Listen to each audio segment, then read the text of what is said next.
Okay, let's go again. Push my luck today. Let's play knight c3 against this nik100. So e4. This is an interesting point. It's like reverse tango now. So we can play for bishop c4, d3, and h4. I don't mind that. I played the black side of this, and I think this is perfectly okay. I hope it's perfectly okay. I'm wondering about knight f3 though.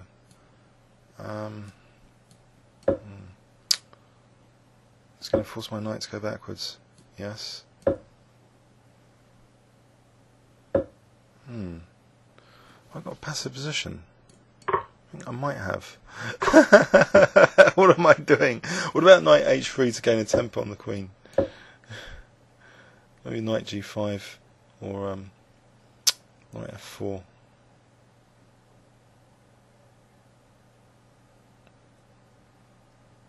Oh, that's because he doesn't really want to play f6 because he's weakened slightly g5 control. So this knight's kind of good, I think, on g5. Maybe f4 or bishop d2. How about bishop d2? So I do a b4 and just trying to get a queenside attack before castling. Because where is his break point? There's no f5. He's blocked the f pawn. I don't care if his e pawn goes to e5 and his c pawn's blocked. So he's blocked quite a few pawns here. So it's just b4, b5, maybe a4. I'm just trying to get a kingside or queenside attack going against his king. It's b5 here. Right. Now we're cooking with gas. Queen b1, bishop b4, stuff like that. I suppose he's got f6, but I don't know. Knight h3. Oh, okay. There's bishop b4 here if I want it first. I think I do. I want to get that diagonal.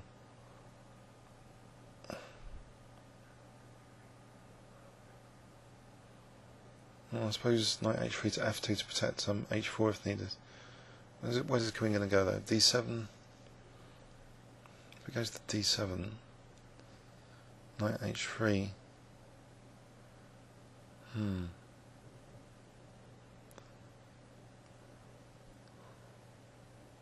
Okay, so queen d7. Say knight h3. Actually, let's just do that. Knight f2. Keeping the king in the centre for the moment.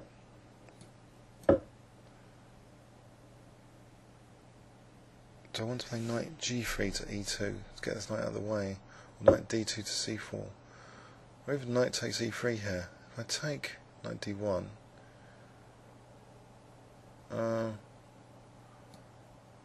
yeah, what's going on here? Can I just win this pawn? Queen d4, and I just got. Okay, I'll take that pawn. I don't leave this gambit too much. F pawn, probably safer than D pawn. Then I can't castle kingside. Okay, right, so there's danger. Right, so if it takes with the D pawn, Queen D4, Queen B3, I'll lose the rook. What about just King F2 there, then Rook D1? Can I get away with this, or is this getting away with murder? So Queen d4, King f2, Knight f6, and he's ready to sack on e4.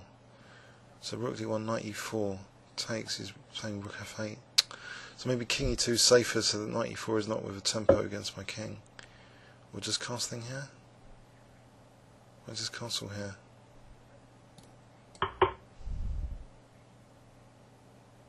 Play Rook d1. Rook e1, I mean. Rook a3? In fact, Rook a3 to d3. That's a cute move. Less tactical liabilities with the Rook on a1. So I'm threatening maybe Rook d3, almost trapping the Queen. In fact, yeah, apart from Queen b6. So if I can play Rook d3, drive the Queen awkwardly, Bishop e7 maybe.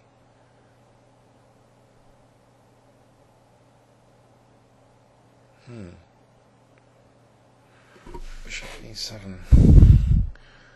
Okay, has he got knight e4 coming out, or knight g4, rook f8? He hasn't got rook f8 because of the bishop.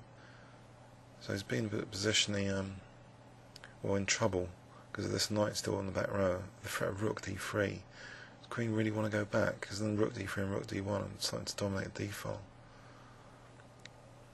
It'd be good to get my queen on this diagonal, e6. Be nice.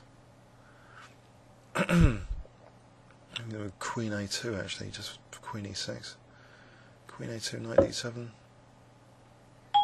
Bishop e7 here, though looks kind of winning stuff. Threatening a5. Almost trapping the queen. Winning it with knight on f6. Here, the rook moves a5. There's no queen takes b5. Is there a rook move to d2 or something though? There is. a5 here. Queen d4. Do I need the hassle of a rook on the 7th? Yeah. He's got rook e2, bishop f6, bishop g5. Might justify it. He's got queen e6 if he wants to keep the knight. I think he'll want to do that. But then I could take in a knight d5. The knight comes with a vengeance. This is winning h4. So I don't want to do that. Open up h4. Just bishop c5 here. Try and avoid weakness. So knight's actually supporting g2. Get this rook off the 7th of rook d8 or something. That's b6 to try and stop any b6s from the opponent. And then rook d3 just to try and evict this rook before it's a tactical disaster. In fact, knight d7. Oh. Okay, can I evict it now? Bishop e4.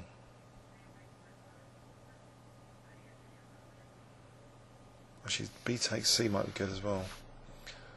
So if this rook's evicted, b takes c.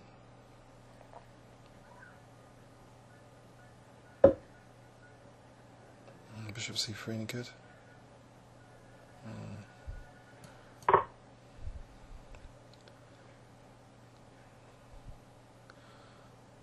Right.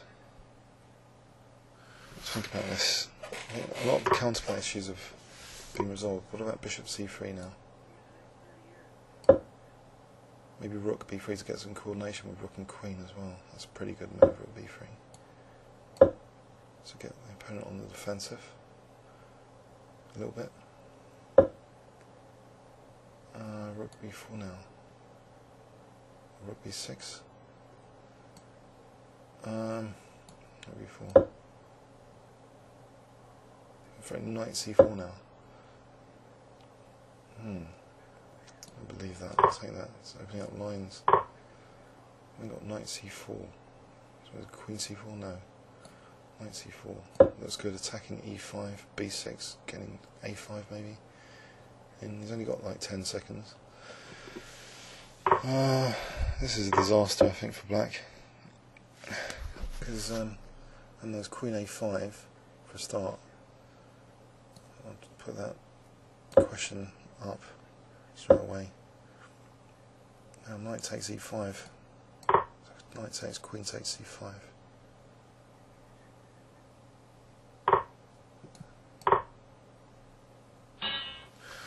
Disaster in the diagonal. Yeah.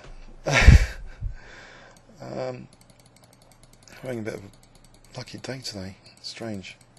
But yeah, this queen was a target, and he didn't have many pawn breaks, so I went for a sort of shell-like position to great position soon. Yeah. But I think it was right to avoid bishop e7 because the queen would just take on h4 and my king would be in trouble. So I was trying to manage the opponent's counterplay as well as possible and generate some attacking opportunities at the same time. Please do any comments or questions on YouTube. Thanks very much.